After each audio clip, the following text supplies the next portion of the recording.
Hello everybody, welcome back to Yoba TV. If you're new here, you're welcome. Kindly click that subscribe button on your screen, like, comment, and share this program. Wish me happy birthday. I think I've done a video to say thank you to you guys. God bless you. Thank you so much. I really appreciate. God bless you, God bless you, God bless you.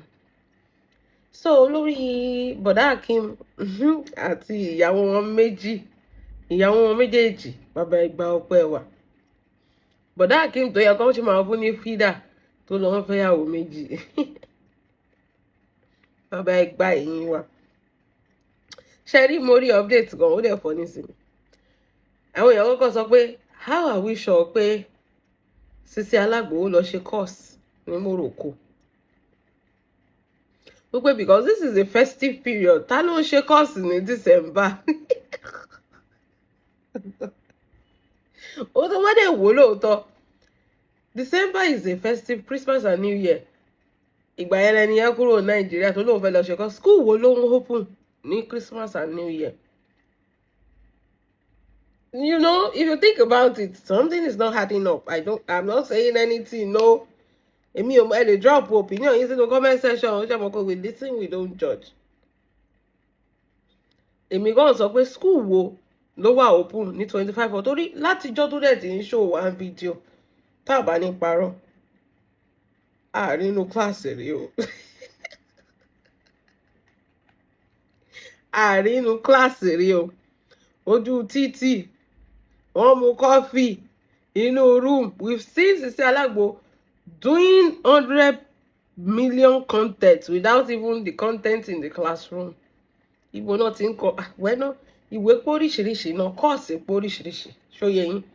Kọ́ọ̀sì bed course, kọ́ọ̀sì náà ní bed course. It's not by kéèyàn gbé kí àgbo kan dání. Kéèyàn wá sọ pé kéèyàn gbé kí àgbo kan dání kó wá sọ pé no. Even you, Sisi Alagbo, you know that ó kàn fi yẹn tìyàn síwájú ni, ó ṣe káàsì kankan. Ó lọ gbá pàpàpà ẹni lọ́wọ́ àwọn sugar daddy ẹ̀. Kò dẹ̀ sí big deal bẹ́ẹ̀. Ẹnjìnì Alagbo ó máa múlé dání torí gbẹ̀wù dání ni, gbàgbó dání ni, ó máa kí lẹ fi ń ṣeré bí ìtọ́wọ́ ìjọ yìí? Ó máa múlé dání. He doesn't have a choice. Òun náà ti wọ̀ ọ́ nìyẹn.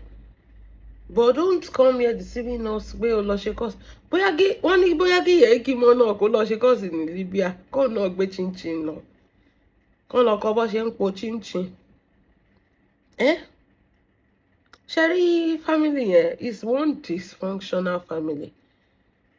Nǹkan tí foundation yẹn ò bá solid, wíwó ló máa wó. Bẹ́ẹ̀ mi ṣe ń rí nìyẹn. That is why ó máa yẹ̀ ń bí, ó máa yẹ̀ lọ́hùn. Wọ́n máa páàkì ẹ̀ sókè, ó máa yẹ̀ ń bí, ó máa yẹ̀ lọ́hùn. That is it. I've never seen a student tó jẹ́ pé December ló lọ ṣe course nígbà New Year, Christmas and New Year. Ìgbà yẹn ló fẹ́ lọ ṣe course tó jẹ́ pé everybody know it's vacation. Àwọn I just got back, ìgbọ́n wá Nàìjíríà. Àwọn tó travel láti lọ celebrate. It's celebration period. No schools is open. As Sisi Alagbo went to do what? To do a course. Come on now. You're not fools. We were born at night, but it wasn't last night now. And we can see her, not even in a classroom, we can see her on the streets doing content, 100% content. That's not a... It's a lot to take in. It's just so weird. I've never seen any family as weird as this before in my life. Ọkọ ò gbádùn, ìyàwó ò sunwọ̀n. And what will it go? Hello, ni flight to Morocco. What will it cost Engineer Alagbo to follow his wife to Morocco? Is it not visa on arrival? I don't remember. I've been to Morocco. It's been a long time. But I think, was it for Nigerians? I think it's visa on arrival. So, kí ló máa cost bọ̀dá jígólò tó sọ pé iṣẹ́ ń tẹ̀síwájú tí ò lè fi 1 million ra ticket láti tẹ̀lé ìyàwó ẹ̀ lọ sí Morocco. Ìyàwó tó yẹ kó ṣì wà ní honeymoon, tọ́lọ́ honeymoon ẹ̀ lọ́hùn. Wọ́n ní tó bá cast kí ó ti cast kó tó cast now. He don't cast. Ọmọ yẹn ò ń ṣe Engineer Alagbo gan, owó ẹ̀ ò lè ká Sisi Alagbo. mi ò mọ bẹ́ẹ̀ ṣe ń wo gbogbo kinní ẹ rí àwọn èèyàn tó wá fún kinní tó ṣe ní kinní ẹ̀ ni ẹ rí Khalifa ń bẹ ni ẹ rí pé oní nǹkan ló gbá mọ́ nǹkan ẹ̀gbà kìíní.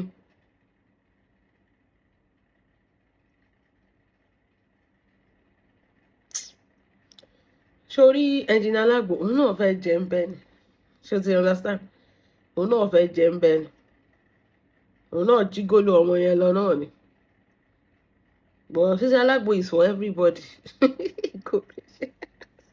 ṣe mọ̀ pé sìn tó ti máa rí ojú ka mọ́ ní Nàìjíríà kò síbi tó lè jẹ́ sí pẹ̀lú gbogbo bí marriage ẹ̀ ṣe wà messy pẹ̀lú ìyáálé iṣẹ́ understand but tó bá tún pọ̀n sókè ìrajà ṣe mọ̀ ó máa pẹ́ kí mo sá fún ẹ tó náà ń pè ṣóyẹ yín mo sá fún ẹ tó ló ṣe ó kàn fi kọ́ọ̀sì bò ó lórí ni pé a fẹ́ lọ ṣe kọ́ọ̀sì bọ̀ mo sá fún ẹ tó ni because ní Morocco ojú ò lè ka ojú bí ojú ṣe máa ká ojú Nàìjíríà so iṣẹ́ yẹn ò ní dún dáadáa ó dẹ̀ tó rárá gbé àgbo bàmí dání bóyá kíkì ni ó máa sọ pé òun ta no èèyàn tó ń sáfìsì ẹ̀ ló gbàgbó dání fún.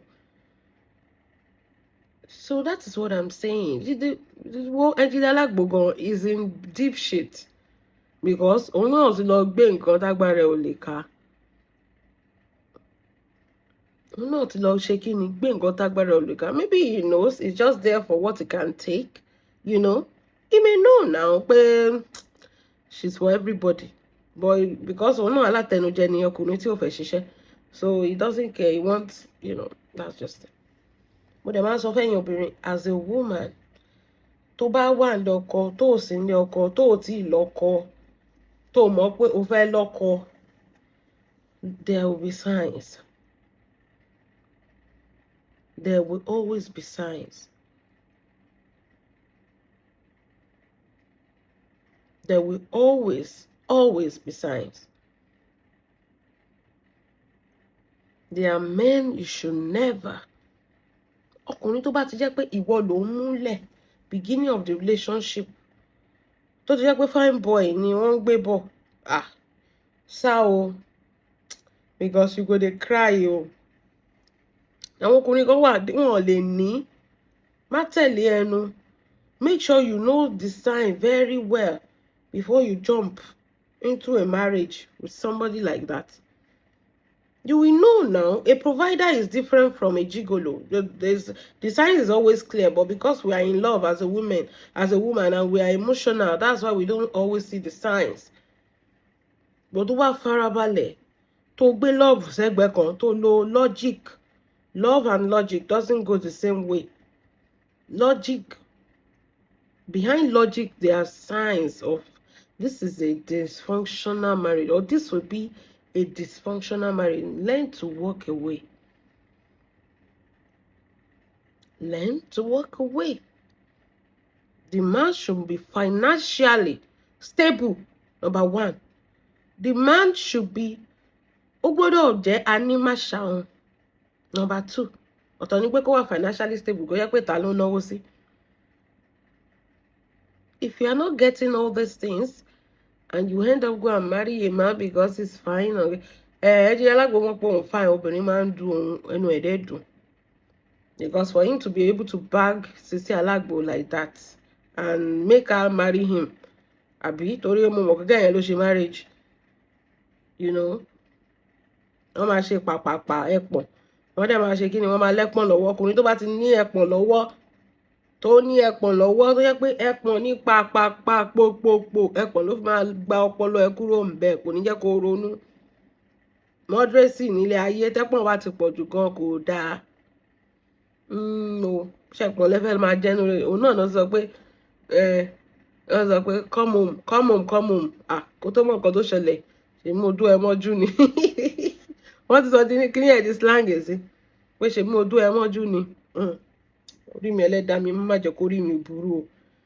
Má jẹ́ káwọn ọmọ mi pàdé ọkùnrin tó máa sọ fún wọn pé ṣe bí mo ojú ẹ mọ́jú. Ọlọ́run pẹ̀lú tó bá máa pẹ́ láyé ojú ẹ̀ máa rí bí mi ìgbọ́n yẹn rí láyé mi ṣe bí mo ojú ẹ mọ́jú ni ṣe bí mo ojú ẹ mọ́jú. Báwo lọkùnrin ṣe máa sọ fóbìnrin pé òun tó mọ́jú bíi pé o fún ní achievement kan àbí o cross milestone kan àbí o ṣe nǹkan pàtàkì nílé ayé ẹ̀. ṣebí mo do ẹ mọ́jú so torí pé o do mọ́jú so. How is that an achievement to the woman's life? Ó ní kẹ́ ẹ lọ sí Libya kẹ́yìn kan lọ ta chinchin bẹ́ẹ̀ èmi sọ pé Adésọ́lá ìyẹn ìyàwó àbí kí lorúkọ ẹ̀ náà ìyàwó Mr. Iyale Sisi Alagbo ìyàwó bọ̀dá Akim ìyẹn Ikimọ ẹ tiẹ̀ gbé lọ travel kó tiẹ̀ lọ like maybe a month kó relax. She's going through a lot. She's going through a lot. But it is well. Ọlọ́run ṣàánú wa. Tó o bá yàn dáadáa, nǹkan tójú ẹ̀ máa rí lọ́jọ́ alẹ́ nìyẹn o. Tó o bá ṣe mistake, àtọkùnrin àtobìnrin ni o. Tó o bá yàn dáadáa, nǹkan tójú ẹ̀ máa rí lọ́jọ́ alẹ́ yìí. Ó jẹ́ bó ṣe jẹ́. Ẹ jẹ́ mọ nǹkan tí a bá feel about this video.